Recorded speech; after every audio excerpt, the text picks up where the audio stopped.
2024 వెలుగు నీడల్లో చివరి డిసెంబర్ నెలలో అనేక అద్భుతాలు జరిగినాయి. కానీ మన దేశంలో దురదృష్టం ఏంటంటే రాజకీయ నాయకుల ప్రసంగాలు, రాజకీయం గురించి మాట్లాడే విషయాలు ఎక్కువైపోయి అవి మొదటి పేజీల్లో చోటు సంపాదించుకోలేకపోతున్నాయి. కానీ ఇటీవల పత్రికల తీరు, మీడియా తీరు మారింది కనుక కొంతవరకు నయమే అనుకున్నా కూడా రాజకీయ క్రీడా ప్రాంగణం ముందు, రాజకీయ క్రీడల ముందు మిగతా అన్ని వెలవెలబోతున్నాయి.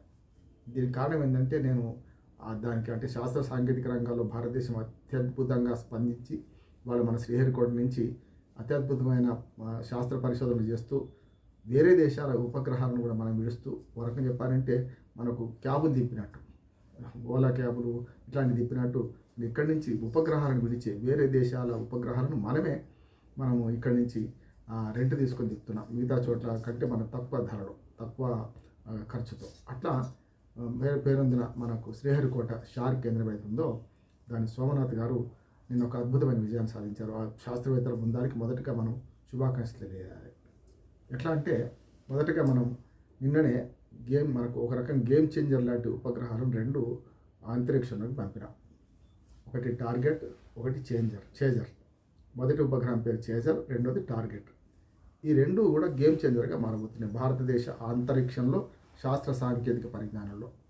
వీటి గొప్పతనం ఏమిటి? గతంలో చాలా 141 ఉపగ్రహాలను కూడా ఒకేసారి ఒకే రోజులో ఒకే వారంలో కూడా విడిచిన సందర్భాలు ఉన్నాయి. కానీ ఈ రెండింటి ప్రత్యేకత ఏంటంటే మనం అంతరిక్షంలో రేపొద్దున డాకింగ్ ప్రక్రియ ద్వారా, డాకింగ్ అంటే 2 ఉపగ్రహాలను కానీ 2 ఇక్కడి నుంచి పంపిన వాటిని కలపడం, మళ్ళీ విడిపోవడం కూడా డాకింగ్, అన్డాకింగ్. ఈ ప్రక్రియలో ఇప్పటి వరకు ప్రపంచవ్యాప్తంగా 3 దేశాలే మాత్రమే శాస్త్ర సాంకేతిక రంగాల్లో అభివృద్ధి చెందింది. ఒకటి అమెరికా, 2 రష్యా, 3వది చైనా. ఈ 3 దేశాల ధీటుగా మనం ఇవాళ డాకింగ్ ప్రక్రియ పూర్తి కాలే కానీ 2 ఉపగ్రహాలను పైకి పంపడం జరిగింది. అంటే సగమే జరిగింది, ఇంటర్వెల్లో ఉన్న. అసలైన పని జరగాల్సింది ఈ 2 ఉపగ్రహాలు ఒకే దగ్గర చేర్చి జనవరి 7 నాడు జరుగుతుంది అంటున్నారు సోమనాథ్ గారు వివరించిన ప్రకారం, ఇస్రో డైరెక్టర్, చైర్మన్. తర్వాత దాన్ని విడదీస్తాం కూడా. ఈ 2 ప్రక్రియలు విజయవంతంగా పూర్తయితే మనం ఆ చైనా, రష్యా, అమెరికా శాస్త్ర సాంకేతిక రంగాల్లో సాధించిన అద్భుత విజయాలతో 4వ దేశంగా మనం నిలుస్తాం. అసలు ఇదంతా డాకింగ్ ఏంది, అన్డాకింగ్ ఏంది మనకు అర్థం కాదు. మామూలు భాషలో చెప్పాలంటే మనం అంతరిక్షంలో చాలా ఉపగ్రహాలు పంపుతున్నాం, కానీ ఒకసారి ఇంధనం అయిపోతుంది కొన్నింటికి. అంతేందుకు మనము రేపొద్దున లూనార్ ప్రయోగం చేస్తున్నాం. మన చంద్రమండలం మీద మట్టిని తీసుకొద్దాం అనుకుంటున్నాం. తీసుకురావడానికి ఉపగ్రహం అయితే కాబట్టి పైనుంచి కిందికి రావాలి కదా, మరి అక్కడ దిగి మళ్ళీ కిందికి రావాలి కదా. అంటే డాకింగ్ ప్రక్రియ పూర్తయితే ఇట్లాంటివి ఎన్నో అద్భుతాలు సాధించవచ్చు. ఇంకోటి మనం 1935 కల్లా ప్రపంచ అంతరిక్షంలో మనకు అంతరిక్ష కేంద్రాన్ని మనం ఏర్పాటు చేద్దాం అనుకుంటున్నాం. ఇప్పటికే ఆ దేశాలకు అంతరిక్ష కేంద్రాలు కూడా ఉన్నాయి. మనదైన దేశీయ పరిజ్ఞానంతో, వాళ్ళ టెక్నాలజీ కాదు, మనం అంతరిక్షంలో ఒక కేంద్రం, అంతరిక్ష కేంద్రాన్ని నిర్మించుకుందాం అనుకుంటాం. మనం ఇల్లు కట్టినట్టు ఇంట్లో కానీ ఇటుకే పేరు చెట్లు ఇల్లు కట్టుకుంటాము. అక్కడ కూడా స్పేస్లో కూడా మన ఉపగ్రహాల ద్వారా ఒక స్పేస్ని ఏర్పాటు చేసుకుని ఇల్లు కట్టుకున్నట్లు లెక్క. కనుక అంతరిక్ష కేంద్రంలో జరిగే ప్రయోగాలు రేపొద్దున అక్కడి నుంచి పంపడం అంటే మనకు వయా మీడియా, అంటే మనం ఒక దగ్గర నుంచి ఇంకో దగ్గరికి పంపే క్రమంలో విమానాలు ఎట్లాగో ఇంధనం నింపుకోవడానికి ఎట్లా అవుతాయో అట్లా మనకు అంతరిక్ష కేంద్రాన్ని నిర్మించుకుంటున్నాం. అంతరిక్ష కేంద్రం అద్భుతంగా ఉంటుంది. దానికి ఈ డాకింగ్ ప్రక్రియ పనికొస్తుంది. ఇది తొలి మెట్టు అంటారు. ఈ తొలి మెట్టు ఎక్కినా కనుక డాకింగ్ ప్రక్రియలో 2 ఉపగ్రహాలను కలపడం, నిన్న ఒకటి చేజర్, ఒకటి టార్గెట్, ఒకటి, ఈ 2 వేరువేరుగా పోయినాయి. అతి తక్కువ సమయంలోనే మనం ఎంత అంటే మనం అనుకున్న సమయానికంటే నిమిషాలు, సెకండ్లు తక్కువగా. అంతేందుకు అంతరిక్షంలో ఇవాళ ఎంత పెద్ద ఎత్తున మనకు ట్రాఫిక్ జామ్ ఏర్పడుతుందంటే మన ఉపగ్రహాలు కూడా 2.15 సెకండ్లు, 2 నిమిషాల 15 సెకండ్ల పాటు ఆలస్యం చేయాల్సి వచ్చింది. ఎందుకంటే ఎలాన్ మస్క్ జరిగే విడిచిన ఉపగ్రహం ఏదైతుందో అది అంతరిక్షంలో సరిగ్గా ఆ టైంకు ఈ కక్షలోకి వచ్చే అవకాశం ఉంది. కనుక అది దాటిన తర్వాత మనం చూడడానికి కూడా అంటే ఇవాళ అంతరిక్షంలో ఎంత పోటీ ఉంది, ఎన్ని అభివృద్ధి చెందిన దేశాలు దాన్ని పోటీ పడుతున్నాయని మంచి ఉదాహరణ. అంతరిక్షంలో వేస్టేజ్ కూడా ఉంటుంది. ఫెయిల్ అయిన ఉపగ్రహాలు కింద పడడం, లేకుంటే అక్కడే ఉండిపోవడం, కక్షలో తిరుగుతుండడం, పనికి రాకుండా ఉండడం. కనుక రేపు మనం విడిచిన ఉపగ్రహాలు వాటి టైం అయిపోయిన తర్వాత ఇంధనం అయిపోయో, లేకపోతే వాటి కాల పరిమితి అయిపోయి చేస్తే వాటిని కిందికి రప్పించడం కానీ, లేకపోతే మనం ఆ ఇంధనం నింపడానికి కానీ ఈ డాకింగ్ ప్రక్రియ పనికొస్తుంది. అంటే చాలా సామాన్యునికి అర్థమైన భాషలు చెప్పాలంటే మనం ఇవాళ స్పేస్ షటిల్స్ తిప్పుతున్నట్టు పైనుంచి కిందికి నుంచి అంతరిక్షంలో తిప్పుతున్నాం. అట్లా మానవ రహిత అంతరిక్ష నౌకను కూడా పంపుదామని ప్రయత్నం చేస్తున్నాం. దానికి కూడా ఈ డాకింగ్ ప్రక్రియ పనిచేస్తుంది. ఇట్లా ఎన్నో ప్రయోజనాలు ఉండి రేపు భారత అంతరిక్ష రంగంలో అనేక అద్భుతాలు సాధించడానికి వీలున్న మన షార్ కేంద్రం నుంచి ఇదంతా జరుగుతుంది. మన షార్ శాస్త్రవేత్తల్ని ఈ సందర్భంగా 2025 సంవత్సరంలో ప్రవేశించే కొద్ది గంటల్లో ప్రవేశిస్తాం. మరి 24లో జరిగిన సంఘటన చెప్పి మన శాస్త్రవేత్తలను అభినందించకపోతే మన ఒక భారత పౌరులుగా మనం గర్వించినట్టే లెక్క.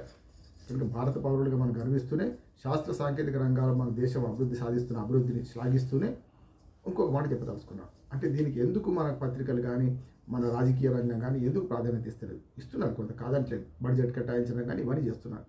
కానీ గతంలో మనకు మన పూర్వ రాష్ట్రపతి అబ్దుల్ కలాం గారు ఇజ్రాయెల్ దేశానికి వెళ్ళారట ఒకసారి, రాష్ట్రపతి కాకముందు శాస్త్రవేత్తగా.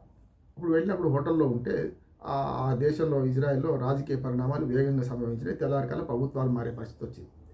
కానీ ఆయనకు ఇప్పుడు ఇదంతా ఎలక్ట్రానిక్ మీడియా లేదు కదా, తెల్లవారి ఆ హోటల్ రూమ్లో పడ్డ పేపర్ చూద్దామని డైలీ పేపర్ న్యూస్ పేపర్ చూస్తే అందులో ఆశ్చర్యం అనిపించిందంటే అంతకుముందు దాకా ఆయన ఏవైతే ఊహించుండో ఆ రాజకీయ పరిణామాలు ఫ్రంట్ పేజీలో వస్తాయనుకున్నాడో అదంతా అక్కడ ఏం లేదు. అసలు రాజకీయ పరిణామాల గురించి ఆ సమాజం పెద్దగా పట్టించుకోలేదు. దేని గురించి పట్టించుకున్నది అంటే ఇజ్రాయెల్లో నీటి కొరత ఉంటుంది, ఎడారి ప్రాంతంగా. కనుక ఎడారి ప్రాంతంలో నీటి కొరతను అధిగమించి ఒక ఆదర్శ రైతు, అభ్యుదయ రైతు స్ప్రింక్లింగ్ వ్యవస్థ ద్వారా, డ్రిప్ ఇరిగేషన్ ద్వారా ఈ రెండింటి మేళవింపుతో తాను అత్యధిక పంటలు పండించిన ఒక రైతు గాథ గురించి, రైతు విజయం గురించి ఫ్రంట్ పేజీలో ఆయన ఫోటోలు, ఆయన పండించిన పంటలు వాటి గురించి అత్యద్భుతంగా కలర్ఫుల్గా వేశారట.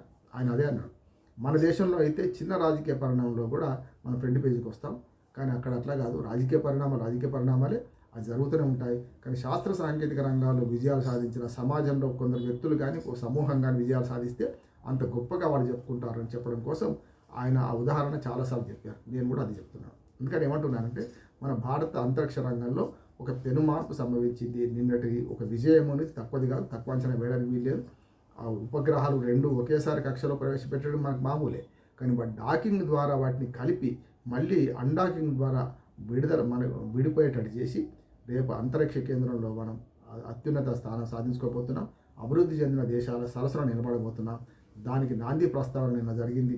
దీనికి మన భారత శాస్త్రవేత్తలు, ముఖ్యంగా ఇస్రో శాస్త్రవేత్తల్ని, అట్లాగే దాని చైర్మన్ సోమనాథ్ గారిని అభినందిస్తూ మన రాజకీయ రంగం కూడా ఇట్లా దాని ఆదర్శంగా తీసుకొని అత్యద్భుతంగా మంచి లక్ష్యాలు పెట్టుకోవాలి. 2025 లక్ష్యాల సాధనకు అందరూ కూడా దేశం మొదలు, వ్యక్తి కంటే పార్టీ గొప్ప, పార్టీ కంటే దేశం గొప్ప, దేశ ప్రయోజనాల మీద అన్నిటికంటే సర్వే జన సుఖినో భవంతు అంటే ప్రపంచవ్యాప్తంగా మన అందరం కూడా కలిసికట్టుగా మానవాళ్ళంతా కూడా అందరూ బాగుండాలి, అందులో మనం ఉండాలి అని ఆకాంక్షిస్తూ 2025 సంవత్సరానికి మరొకసారి స్వాగతం పలుకుతూ ముగిస్తున్నాను. నమస్కారం.